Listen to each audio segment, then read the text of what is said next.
In 2025, this hotel was voted the best hotel in the world. And we are on a mission to find the answer to a simple question. Can this really be the best hotel in the world? Last year's number one didn't fully convince me. So we will see how things stand this time. This is Rosewood Hong Kong.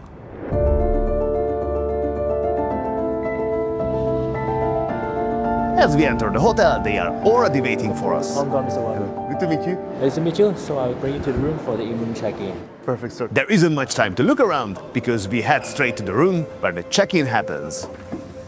Your room number will be 1301. Okay, that's... Yes, this is tuning. This is the salon area. All the floor will have the salon area like this. So if you have party of your rooms, you can make this as a gather point. And this is like an extension of your hotel room. Beautiful. This is marvelous. There is an Asian touch everywhere. The leather, the wood, the materials. It all feels very well put together. And here is your hotel room. Wow. This is the view. Now, this is our room. This is called the Harbor View Room. It's 53 square meters and it goes for around $1,000 a night. The first impression is amazing. There are so many details that it's hard to know where to look first. The quality of the furniture, the materials, basically everything here is unquestionable. Interior designer is Tony Chaat. Concept is the East meets West, some touches of British heritage. It feels very well balanced. Warm, homey and full of smart details. And one motif keeps coming back again and again. The octagon. And then there is the view. Absolutely breathtaking.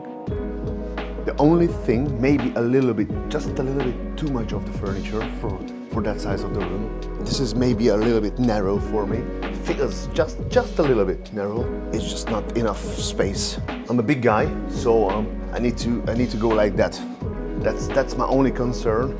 One of the biggest flexes in this room is this wall. You could easily walk past it without noticing. But this is a Loro Piana fabric on the wall. I love Loro Piana for a reason. It's an Italian luxury house known for exceptional textiles and ready-to-wear clothing.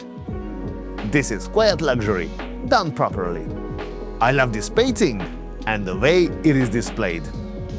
The minibar is very well stocked and the welcome snacks are fantastic. Look at that piece of art. But my favorite place is the bathroom here. The quality of the room, unquestionable. So far, everything feels right, but now comes the real test. So no matter how luxurious is a room, no matter the brand, there are a few cornerstones which are really important. First, the sound of the AC. I'm standing next to it, the sound of it is perfect. And the way they have hidden it is very clever. Actually, in more ways. Aircon vents that you see here are kind of shaped like bats, like a bat hanging. And then bat in Chinese means yan fu, and fu is fortune. So the concept is that the air is blowing good fortune. Super nice. Second, blackout. It's important for me to be able to make the room completely dark for sleeping. There is a dedicated button for that on the control panel. I really like that it's a classic physical button. I am not a fan of having to control everything through a tablet. I am old-fashioned. So master, and there is night. Okay, I think it explains a lot. The blackout works, towel quality. It's high-end, so we check one more thing before we go. The water pressure in the bathroom.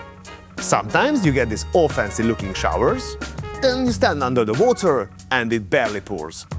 For me, this is quite an underwhelming experience. So, let's see.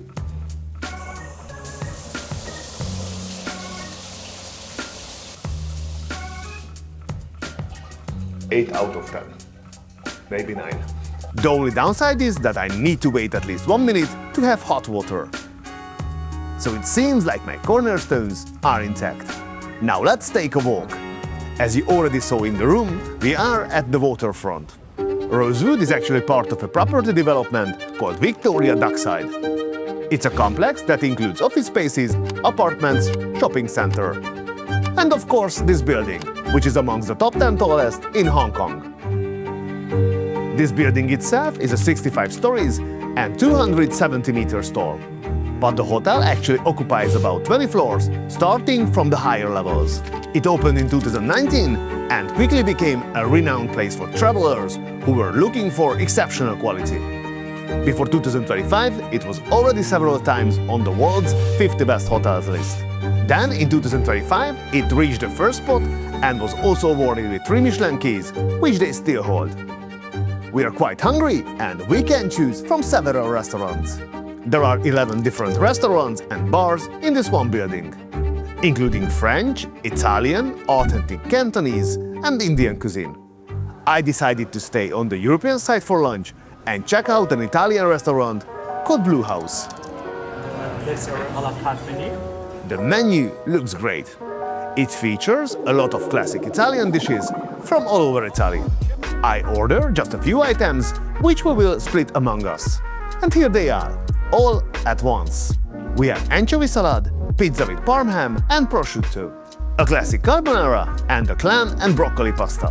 And one of my biggest favorites, vitello tonato. Then the chef shows up to say hello. We have a quick chat and get some notes for our food. First, the vitello tonato. How the chef described it, he understands how to make a perfect vitello tonato. I guess my face tells it all. This is a really good one. The sommelier shows up. Well, I always love it when someone is passionate about their profession. This lady is definitely passionate and also knows her wine very well. I like her very much. This is the pizza. This isn't a classic looking pizza. Yeah, so this one is not ordinary pizza. I can see. It's not Napoli style, it's close to Roman style. Before you say anything, I know that pizza is supposed to eat by hand. But I decided to break the law here. The ingredients are perfect quality. I don't even have to taste the carbonara. I know it's going to be delicious just by looking at it. I am already in love. And guess what? I wasn't wrong. So simple, so perfect. Good guanciale, good cheese, perfect pasta. This is how it's supposed to be. The green pasta is the same. It's fresh, elegant, vibrant colors and flavors, high quality ingredients. Just great. This is a great restaurant. A perfect choice if you are looking for familiar, well-executed classic dishes in a casual setting. After lunch, we take a short walk around the hotel. And when I get back to the room, this message is waiting for me, along with a bottle of wine from the sommelier. Not just a random wine, but one we really enjoyed and kept talking about during lunch. It's a really kind gesture. It's time to slow things down a bit. So we are heading to the infinity pool. I don't have to say anything about the view. I think the view is speak for itself, right? The weather is nice and the water is pleasant as well. This place is not large, but it has a really nice atmosphere. I love that it's not a crowded pool. It's quite intimate actually, and that's a big plus for me. As I said many times before, privacy is luxury. But we are also very lucky. There is no one here at the moment. It's all ours. In one of the busiest cities on Earth, privacy becomes the real luxury. In the evening, we stop by for a drink at Dark Side. It's essentially a jazz bar. The quality of the furniture, the interior design, and the soft lighting create a beautiful atmosphere. The drinks menu is excellent as well, but we say goodbye to the day with a classic Negroni. But when I return to my room, there is a surprise waiting for me. In most luxury hotels, you often receive handwritten notes from the team along with a few small bites. Those are often pre-planned gestures, and after a while, they don't really create an emotional reaction anymore. But this message from the butler team is something else. They created a handwritten, personalized message just for me. Thank you guys.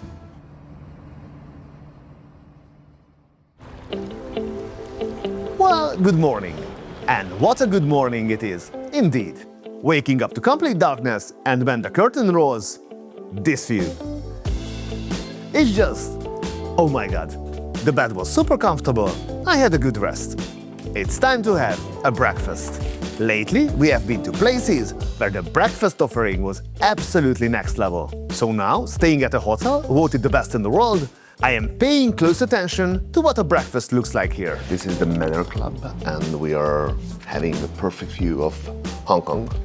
Overall, my impressions are amazing. In terms of interior, this is like really mind-blowing to me. I love to start with a good coffee, as I guess most of the population as well. Coffee is always a mystery for me in the case of these high-end hotels. Because, you know, they spend the money of the whole world on everything else. I mean, just look at the details around us. The floor, the woodwork, the materials, the design itself. The utensils are gorgeous, the cup is beautiful, but what's inside is quite underwhelming. To quote a classic, not great, not terrible. It's just alright. But when I'm sitting in a setting like this, I always expect something special. And it's the same case in most hotels I have been so far. But now, the food. The Eggs Benedict is good. Great colors, great textures. The second dish I try is a pig's ear salad. Thick, collagen-rich, still crunchy, and full of beautiful Chinese spices. I really like this because of the taste and the texture. It's unusual and it works for me. And then there is a classic Chinese dish. Dumplings with XL sauce and soy. This is simply fabulous. Slow, deep mushroom flavors, balanced by fresh green notes and a lot of different textures in a single bite. In the case of pastry, it is similar to coffee. In most hotels, you won't find fresh and authentic ones. They are mostly some kind of pre-made, warmed-up stuff. It's not different here either. Both the croissant and the baguette are good, but somehow you can feel they are pre-made. I can't really describe the feeling. If you know, you know. Since we are in China, I decided to order a tea. One tiny thing. They put the tea in advance in the pot. That means I can't control the brewing process and the timing. It easily can get bitter after a few minutes. Nonetheless, the tea is fresh, beautiful and delicious. Just what you would expect from a tea superpower. Before we leave, let me show you another one of my exquisite skills.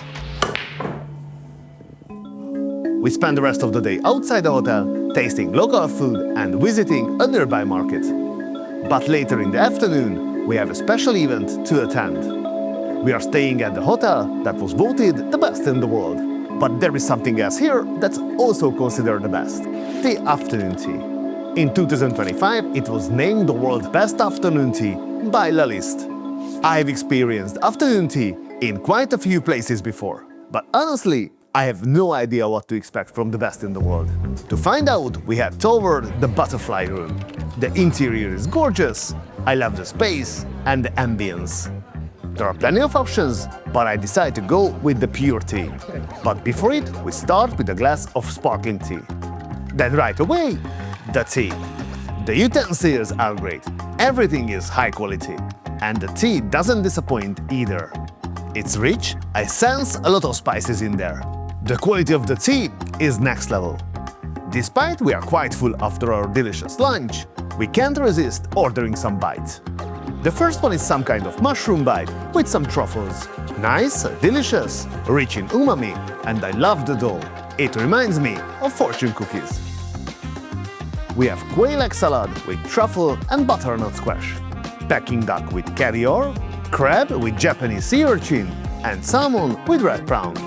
They look delicious and they taste just the same as they look. Then of course we tried some sweets. If we are already here, judging by the savory bites, I think we won't be disappointed. We tried the matcha and the red bean parfait. And finally, some chocolate. Again, you can read the verdict on my face. After this experience, we are facing a difficult decision. On top of that, we don't have much time, because we will need to head to the airport soon. So we narrow it down to the hotel's Michelin-starred restaurants: Chaat or Legacy House. I've already been to Legacy House on the previous trip. I liked the experience, but I also made an important discovery back then. I am allergic to hairy crab. And since I have already eaten there, the choice this time is Chaat. Indian food is a bait for me, like cheese for a mouse. We won't get into too many details, but I'm gonna tell you this in advance. At one point, I stood up and went straight to the kitchen. I had something to say, and they needed to hear it from me. So we will only have a short meal here. I have already told the staff that we are short on time and asked if they can accommodate that. Stepping inside, I immediately bump into a familiar face. Seems like Sarah works at multiple places. Lucky for us. So you will be here as well? Of course, I'm following. She's absolutely one of a kind. Everyone is kind and cheerful. Good evening, welcome to Chaat. It's kinda overwhelming. We start with some snacks, of course. Mango chutney and crackers. Next one is an oyster bite with caviar. It is inspired by our favorite Indian street food, pani puri. Inside is vinegar, oyster with tomato sauce and potato fillings. On top is a mint leaf with crystal caviar. Oyster is coming through beautifully. A lot of textures and the spiciness is super gentle. One more bite before the appetizers. Samosa tart. Another very popular Indian street food from the northern regions. It is a tart made from a shortbread filled with spiced potato. Then it's topped with peas and tamarind sauce. India in one bite. Beautiful. Our appetizer is coming straight from a tandoori oven. One is fish marinated with yellow chili, mustard and yogurt. The other one is beef marinated with yogurt, Kashmir chili and cinnamon. Both the fish and the beef are perfectly cooked. The beef with the chili and cinnamon is just extraordinary. Wonderful flavors in both. The second main course is made of few common favorites: lobster curry, spinach curry, lamb curry, butter chicken. And on the side we have crispy fried pearls with pomegranate and yogurt, and classic garlic naan bread to dip with. We wanted to skip the dessert because, as I said before, we are in a hurry. I feel a bit sorry that we rushed this thing. Honestly, this is way better than I expected. I could spend the whole night here, anytime, and I will probably return as soon as I can. So there is just one thing left: going to the kitchen and saying what I have to say. The whole team, including the kitchen and the staff as well, deserve a lot of applause. Wonderful flavors, genuine, hearty Indian food. I absolutely loved it. This is a place where I would come back anytime. So it's time for the final verdict. For me, this hotel was a real surprise. On the world's 50 best hotels list, the voting is mostly done by journalists, chefs and foodies. Of course, most of the journalists can pay for luxury hotels with their own money. So they usually choose from the hotels that invite them. Because of that, my expectations were not very high, since I usually don't agree with that list. But when you are voted the best in the world, people's expectations become dangerous. Is this the best hotel in the world? We all know these rankings are, in many ways, marketing tools. Experiences like this can truly be measured or ranked. For me, titles like this always raise questions. Best for whom? Best in what? I don't doubt that for someone, this could absolutely be the best. It's a fantastic place, filled with amazing people who work every day to create something special for their guests. So instead of saying that this is the best hotel in the world, I would rather say this: it's an exceptional hotel. And if you choose it, I am sure you will have a great time. And that does it for this episode. Thank you for joining me. If you like this video, hit subscribe. See you next time. You can call me stupid.